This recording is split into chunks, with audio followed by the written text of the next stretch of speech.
Hi everyone, I'm Audrey and this is It's Odd. If you're new here, welcome. If you're returning, welcome back. I'm really glad you're all here.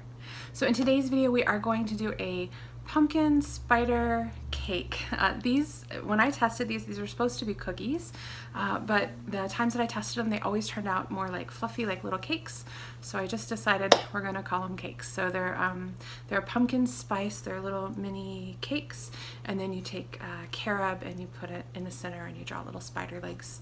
I saw some spider cookies online and I thought I would try it for kind of the Halloween fallish type things. So I hope that you guys like these. Asher did not like these at all. He is not loving the pumpkin spice flavors at all, so I don't do a little taste test at the end with him. He did not care for them, so he did not give them a 2 thumbs up, very sadly.